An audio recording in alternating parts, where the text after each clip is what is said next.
There we are. Now we can hear me. Good to have everybody here this morning. Thankful for the rain. Good to see my kids this morning. We're in Exodus. That's our section we'll be starting on. Well, we did the overview last week, and so we'll get started. I can just tell you right now, we won't get finished. But I don't know if Mike's teaching next week or Bob's teaching next week, or hadn't heard either. So if I do have to teach next week, I will have plenty of material, and so good to have everybody out this morning. We are going through the Torah is our study. Genesis, Exodus, Leviticus, Numbers, Deuteronomy. We're in Exodus, and so we talked a little bit about last week about who our mind's eye sees when we think of Moses, and of course my mind's eye goes straight to Charlton Heston, and Pharaoh goes straight to Yul Brynner. That's just where they will always be.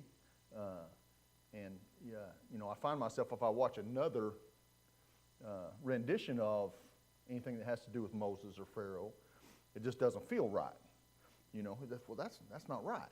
But anyhow, and another thing I failed to mention last week was, has anybody in here not seen the Ten Commandments with Charlton Heston? Not seen. Okay. Because if we all remember, a lot of Pharaoh's hardening of his heart was brought about by a woman. You remember that? She kept whispering in his ear about, well, if Moses did this, or if you were a real Pharaoh, you'd do that, or you don't find that in the scriptures. Okay, so we're not even going to go to that area. We are going to talk about Pharaoh's hardened heart this morning quite a bit. We're going to talk about him hardening his own heart, or his own hardened heart, and we're going to discuss a little bit about God hardening his heart to not let the Israelites go. And so we're going to talk a lot this morning, because I've got page after page after page of stuff. And so, which I always do, plenty of material, just not enough time. Had we started this time yesterday, we may be getting through about right now, but we'll just get through what we can.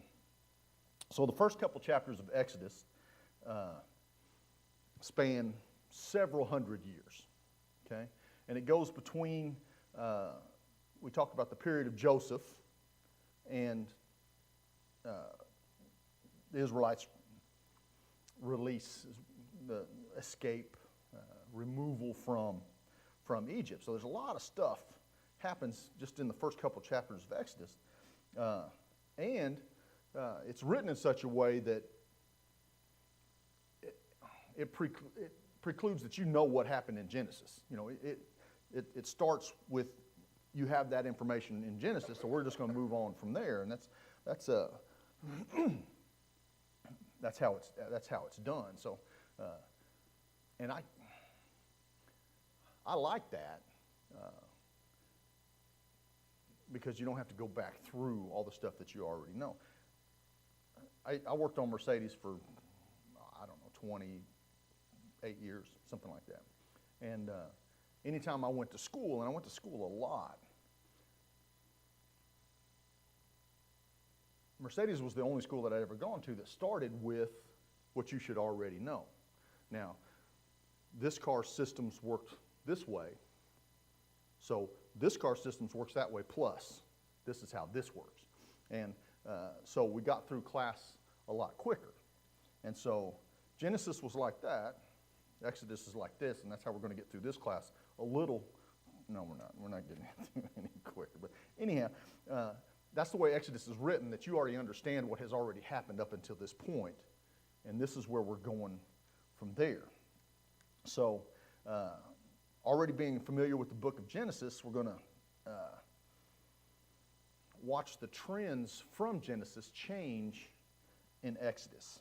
And we talked a little bit about last week when in Genesis and the first part of the scriptures, we find God being central to what's going on. He's portrayed as central. He's communicating with his people. He's talking to the patriarchs. And talking, I don't know if that's a good term or not, but he's communicating with the patriarchs in some way. They know God. They have a relationship with God. All the way up until we find with Joseph, Joseph doesn't know God on that level. God is working in Joseph's life behind the scenes for all the things that happen up until that point.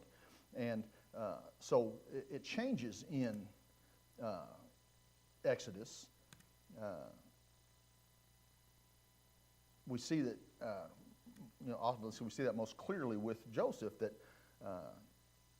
his ancestors had direct encounters with God, and Joseph did not.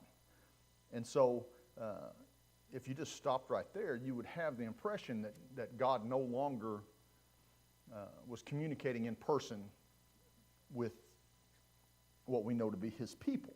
And so I thought that was really interesting because he's still providing providential care and increase with the Israelites as far as their numbers and their population and their animals and everything is good for the Israelites.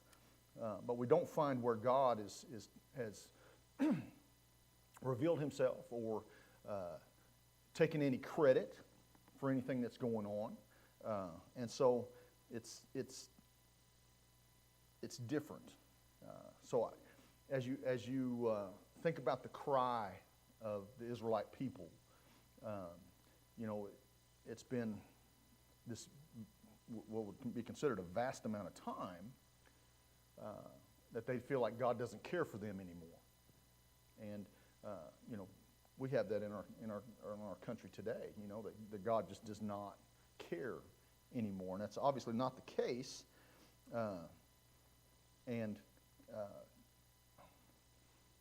As you read through Exodus, it makes you feel like God was silent for a reason. God was silent, building up to this grandiose, huge expression of his love and power and of his godliness, such as it might be. So,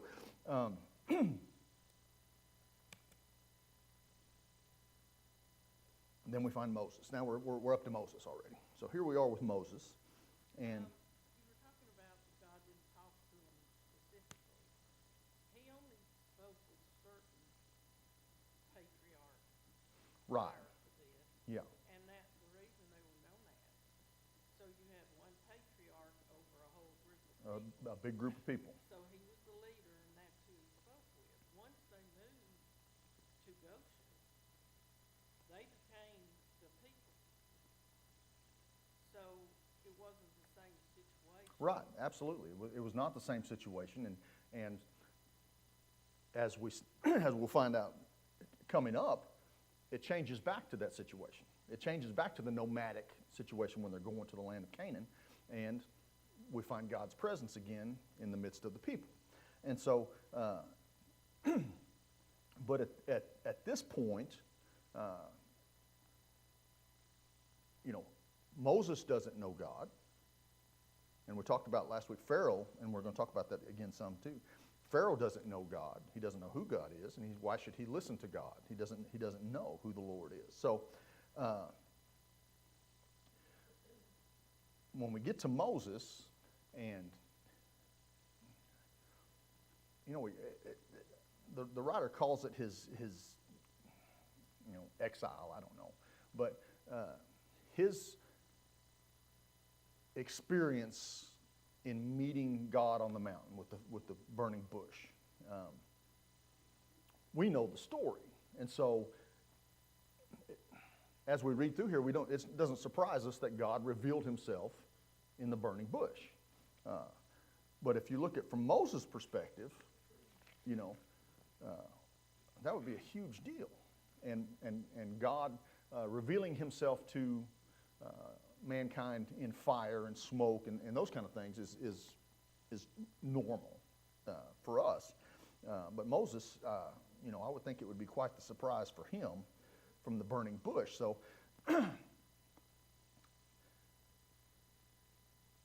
Moses recognizes that it's God to some degree. The second thing is he recognizes he's in a holy place and takes his sandals off.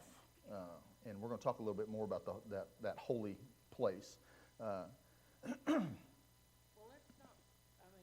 not get Moses confused with Charlton Heston. Right. And we don't know, there's nothing to tell us that Moses didn't know who he was. He had his mother and his sister. When he was young, and we talked about that a little bit last week also. When I say... And the history came down from Abraham, and it was told generation. Right. And when I say Moses didn't know who God was, he hadn't experienced God up until this point. Okay, he hadn't had any interaction with God. We don't see that Moses ever worshipped God, that he knew God. Did Moses know that there was a God of Israel? Israel's God? I would say probably, absolutely. Was Moses also indoctrined into the gods of Egypt? I would say absolutely. I mean, he grew up in Pharaoh's household, and that was their thing. So, right, we don't have any indication that God was a mystery to Moses. That there was no information at all about God to Moses. But we do know that God had not revealed himself, or Moses had not had a personal encounter with God.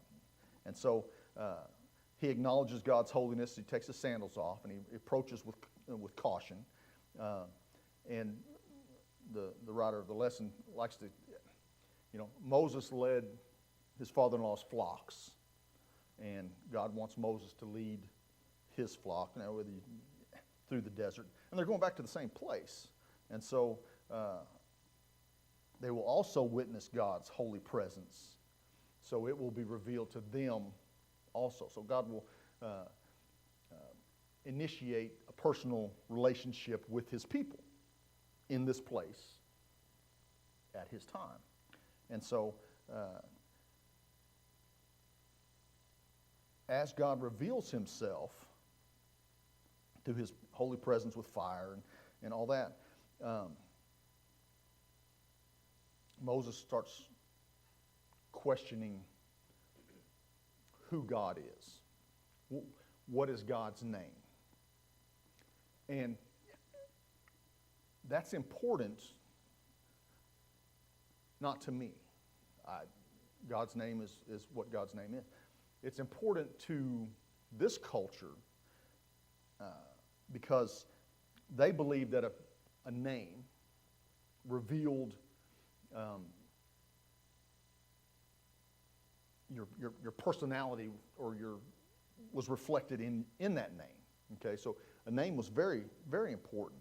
That your very nature was revealed in your name. And so when we find Moses asking, well, who should I say sent me? The name would have been very important in this culture. And so now in Genesis, we found a lot of different aspects of God and his nature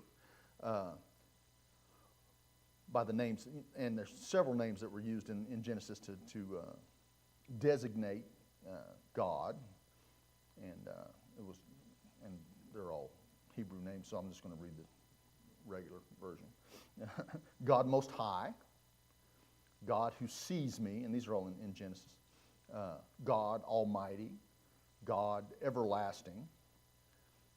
And so at this point, when God reveals his name to Moses, introduces himself to Moses with Yahweh, or the Lord,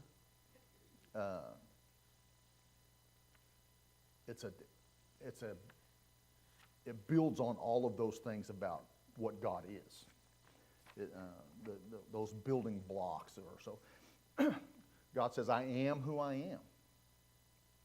I will be who I will be. I will be what I was. Always was, always is. And so when he says, I am has sent me, when he's talking to Pharaoh, and also to the elders, because he goes to the elders first, Israelites. The name Yahweh doesn't limit God's characteristics like the other names from Genesis does. It's from the earlier generations. It does not change. He's the same God that was worshipped by the earlier generations. He's the God of Abraham and Isaac and Jacob. And also, he's the same God of the generations to come. Also revealing that promise that there will be generations to come. And so we get to the point when God tells Moses he's going to go back to Egypt. He's going to meet with the elders. They're going to go to Pharaoh and ask for something that would seem minuscule. They're going to ask for 3 days' journey to go worship God. And that seems like an easy ask. I guess not to Pharaoh, but it seems like it would be an ask that there was a chance that Moses would get a positive answer from. Okay? All they're asking is just to go worship their God. They are enslaved, or they have, through history, become enslaved. It's not, they weren't taken as slaves, so they have just through the history become enslaved to the Egyptians. So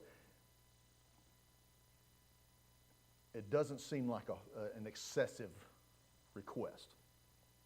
Don't you think it would have to Pharaoh, though? Oh, absolutely, right. 3-day holiday, no work. Yeah. Oh, absolutely. It would definitely to Pharaoh, but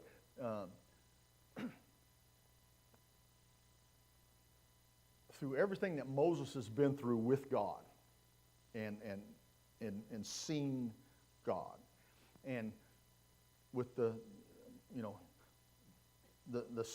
answered all Moses' questions, the staff and the leper's hand and turning the water into blood. From that perspective, you wouldn't think that just asking to go, from the Israelites' perspective, would be a huge ask. Obviously, from the taskmasters, from the Egyptians, that's a huge ask, yes. And we never find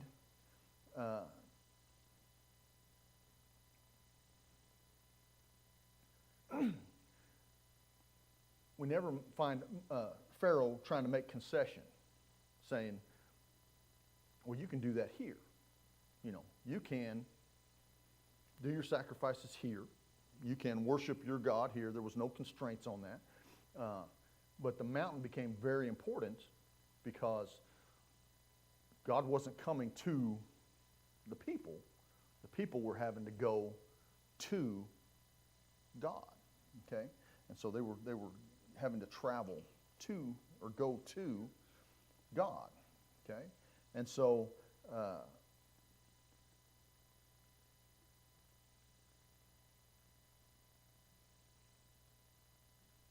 it talks about Pharaoh will not change his mind unless a mighty hand compels him. Okay? Unless a mighty hand compels him. We have that issue today. You know, what's it take to change our mind? Sometimes it takes a mighty hand to alter our thinking, to change the course of our life, to change our mind even. And so we look at the first few plagues, and not all of them were plagues really, but we will find that in the end, it would have been much easier for Pharaoh just to say, yeah, go ahead, we'll see you after a while, because they suffered terribly through all of the things. And there was a reason for it, and we find the reason, and we're looking to the reason that they will know that there is a God in Israel. And so Moses talks about, Moses cracks me up, because I see a lot of my own personality in Moses. Yeah, but I don't talk that good. Or what if they don't believe me? Or, let's try to make excuses to the point where, Moses was not the, here I am, God, send me. He wasn't that guy. He was pretty much the opposite of that guy for a long time. Now, he developed a relationship with God that was like none other. And we see that through the history. But in the beginning, he was not open to doing exactly what God said, when God said, because God said. He had questions. Moses had questions. And so one of his questions was, what if the leaders of the tribes don't believe me? What if they just don't believe me? And that's when we get the staff turned into a snake. We get the leprous hand turns leprosy and puts it back in the first instance of the water to blood. And so they're convinced at that point. So we know it took some convincing at that point that Moses was sent by God, because the elders of Israel would have known who Moses was before that point. Okay, we got a guy that lived in Pharaoh's house for the majority of his lifetime. He was only gone because he ran away because he, murdered someone. And so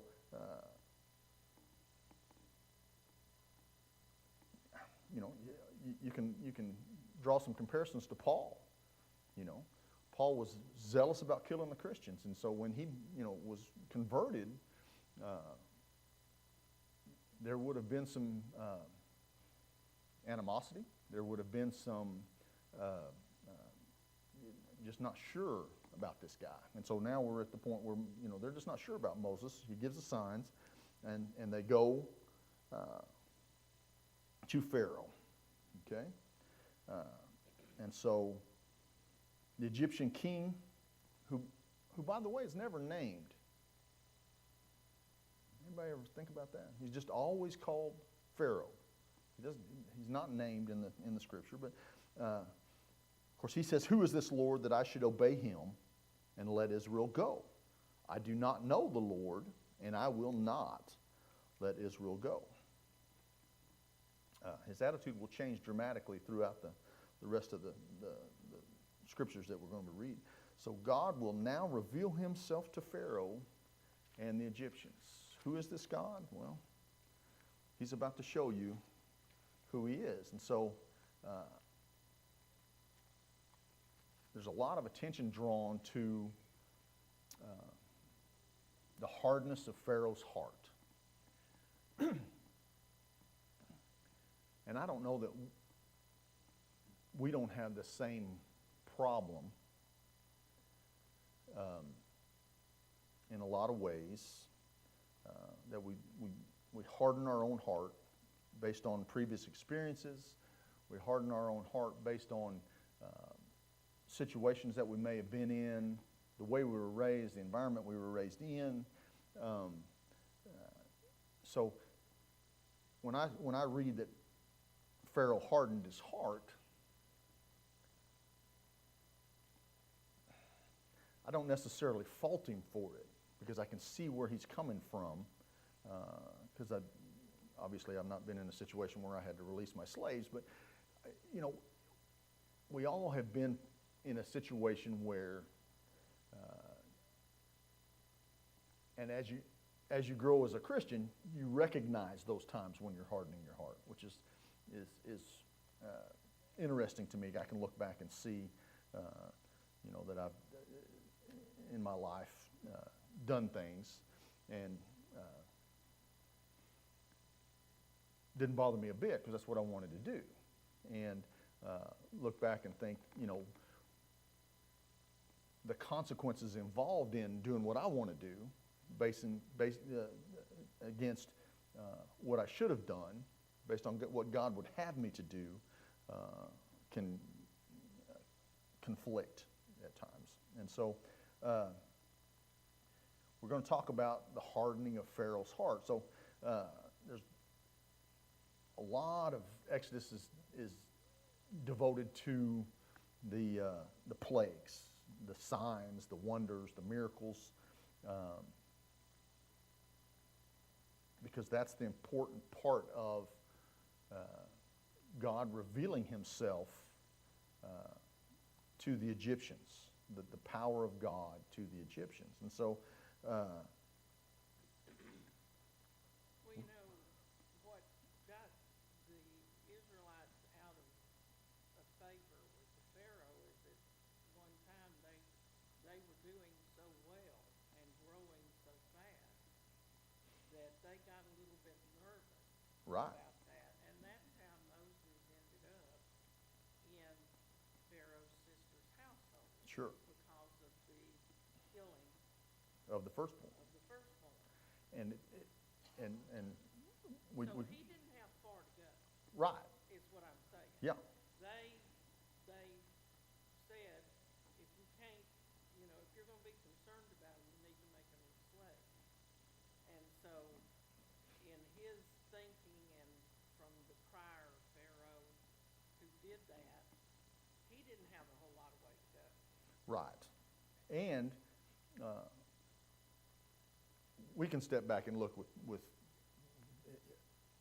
20/20 vision, but hindsight, it didn't help. In enslaving the Israelites, and because they had grown so numerous, they were so prosperous, there were so many of them, if they decided to go to war with someone and the Israelites sided with the enemy of the Egyptians, there's no way they could win.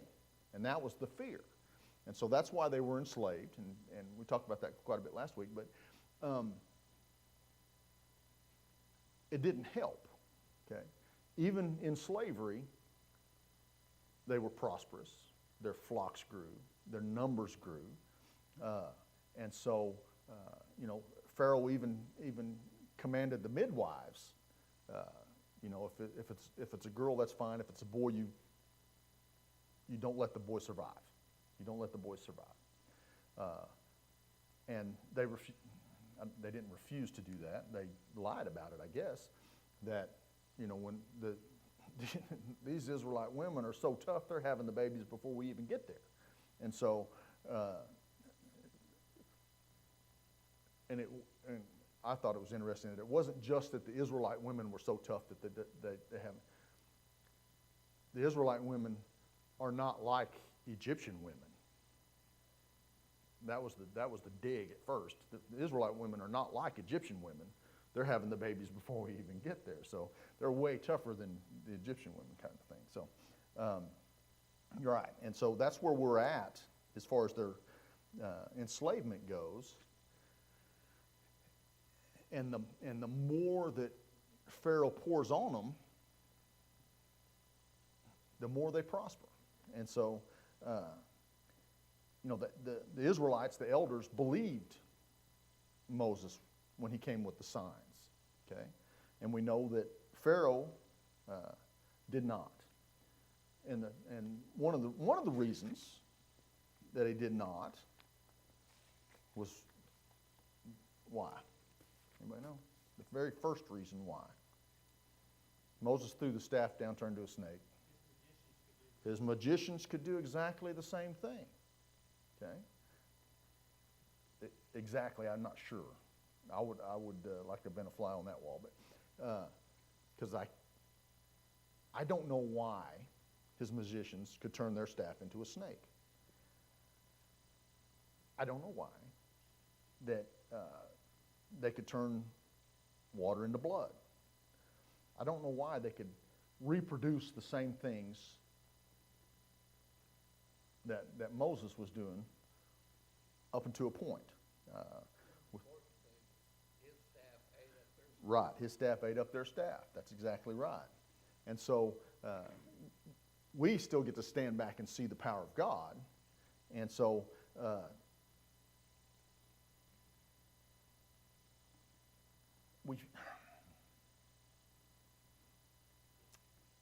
he just didn't believe. For the hardness of his own heart, and then God hardening his heart. Okay, there's two ways that Exodus describes what was going on with Pharaoh. Okay, in the first part, Pharaoh hardened his own heart, and there's several scriptures that's involved in that. And then it switches from that to the Lord hardened Pharaoh's heart. Okay, and a lot of times we can look at that and think that's not fair. You know, how much suffering did the Egyptian people, just as a nation, go through because God hardened Pharaoh's heart? Okay. Up until that point, Pharaoh had a hard heart. Okay. He hadn't changed his mind. As a matter of fact, he'd lied on a couple of occasions about, yeah, you can go ahead and go, but then never did happen. He tried to bargain. Okay, you can go with the elders and the men, but your women and your flocks and your children, they stay here. And then, okay, well, you can take the women and children, but the flocks are going to have to stay. He just kept bartering, and then not sticking with his word, but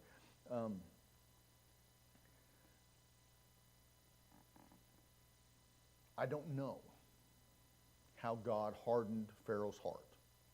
There was a purpose for it, that Egypt would know God. Okay? Egypt would know that there is a God. And so they reached, the magicians got to the point where they had reached the limit of whatever their bag of tricks could perform. And they told Pharaoh, surely this is the finger of God. That was their statement, and tried to convince Pharaoh. They couldn't stand before Moses because of the boils, and when the hail came, some of the we found where some of the officials readied themselves for the hail that was coming because they believed what Moses was saying. Finally, the officials are urging Pharaoh to let the Israelites go. And we can see that the people around Pharaoh gradually had an understanding that this was not going away. This is not good. This is not, it's not profitable for I always thought it was probably much for Israel's purpose.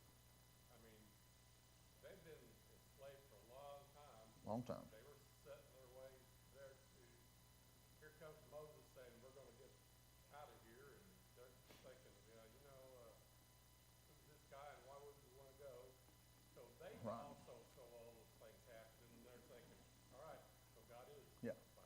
And you think that, and you look at that big picture, right up until the point where they're up against the Red Sea, and they want to go back. Okay, and we can see the world around us, and we can see times that has been the case. Even for us, we've dedicated our life, we've changed our life from where we were to where we are, and something will happen that we'll blame God for, and we don't see any way out, and it'd be just easier to go back, okay? Easier to go back than it is to stick it out. And I think that all through the Bible, everything that happened was to teach Israel more than it was to teach the people around. oh, absolutely, absolutely. But God does mention that the plagues were to show Pharaoh, because he said, "I do not know this Lord. Who is he that I should obey him?" And at this point, if we follow along in the Israelites' history, the people that they come up against know what happened in Egypt, okay? And they know to fear Israel because there is a God in Israel. They know what happened, as they go into conquering Canaan. They know what happened previously, and they tremble. We found that in when we talk about Jericho and in different places. And so, we can stand back and see the broader purpose of what God was doing for His people in Egypt, and so Pharaoh was stubbornly resistant, right up until the very end, and then he finally let the Israelites go. And it took the death of the firstborn. It took the what we know as Passover to convince Pharaoh to let the people go. And we can look in our lives and we can see that sometimes it takes a lot of convincing to let something go. So we can find I don't know if it's a kindred, but the experiences we have can help us understand Pharaoh not wanting the people to go. If it was just about the money, okay? If it was just about the money, it would be hard to let the people go, okay? Because their whole economy was based on the labor of the Israelites, okay? All of the building, all of the construction, all of that was dependent on their slave labor. We've had the same situation in the United States, where money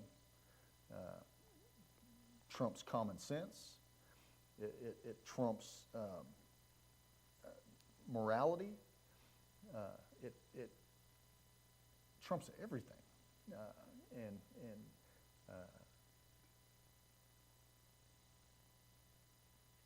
In the end, not only did Pharaoh send the Israelites out, he sent them out with the plunder of Egypt. So he recognized against the power of God that wealth was meaningless. Okay, and we could learn a lesson from that.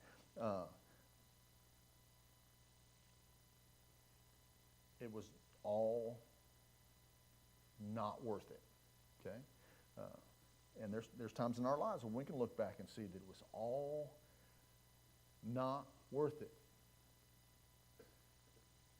Are you raising your hand to speak, or are you telling me we're done? I put on the Lord God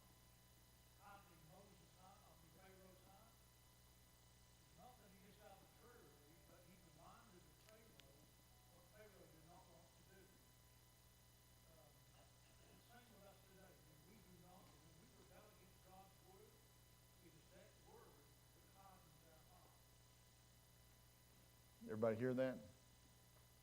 It's the rebellion against what God wants us to do that brings about the hardness of heart.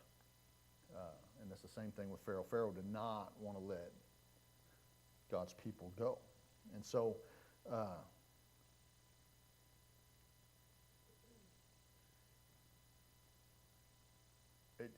if you follow through the plagues and the signs and the wonders, it's interesting because God through Moses threatened Pharaoh, told Pharaoh what was going to happen, told him how it was going to happen, and he wouldn't do it. And then it happened. And then he said, man, if you just get rid of these frogs, I'll let you go. Didn't let him go. Moses, the locusts are coming. You know, you let our people go, or the locusts are coming. And sure enough, the locusts came. And so it makes it more difficult to have any sympathy for Pharaoh because he knew what was coming. It wasn't a surprise. May or may not have been surprised that it actually happened the first time, but if it happened every time Moses said something was going to happen, you would, common sense says maybe, after the fifth time, sixth time, maybe this guy's telling the truth, and I should kind of listen to what he's got to say. And so that's when he started making concessions about when and where they can go and why and all that. So then we come to the Passover, and we know what happened with the angel of death and the blood on the doorpost and that kind of thing.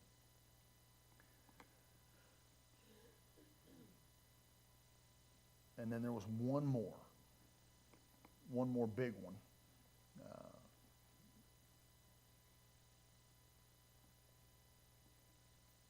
And when we read through Exodus, when you watch the movie, okay, when you watch the movie, Charlton Heston and the Israelites are trapped at the Red Sea. Okay, Exodus says they were delayed. God delayed them at the sea of reeds or whatever. God delayed them for a purpose. Pharaoh had let them go. He delayed them at the sea, and here comes Pharaoh. Changed his mind. It was that woman in the movie that made him change his mind.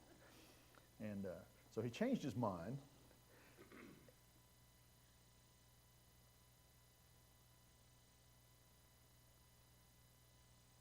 And they were on the western side of the sea. And Pharaoh and his army pursued them. And the Israelites, of course, they were scared. Here comes Pharaoh and all his soldiers and stuff. And so the staff of Moses, outstretched over the Red Sea, provided them an escape. And so the people walked through the divided waters of the sea. And then the Egyptians followed.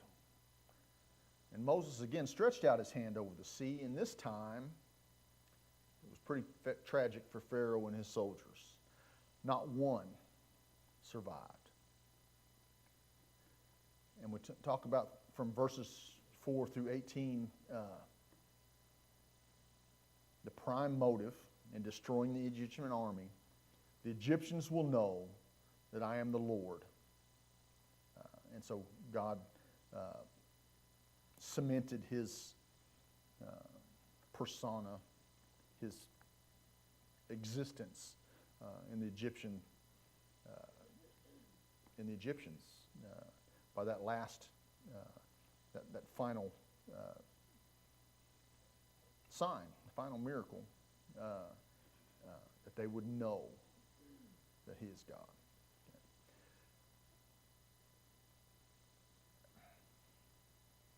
The world has a lot of trouble now knowing that there is a God.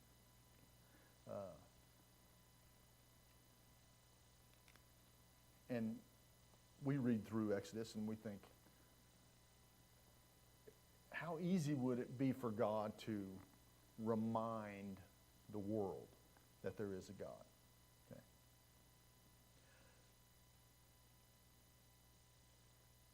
If we would do as God commands, the world would know that there is a God. And so I'd like to end on that thought. If we do what God says, the world will know by the hand of God that there is a God. Thank you for your time and your patience and your encouragement in class. Thank you.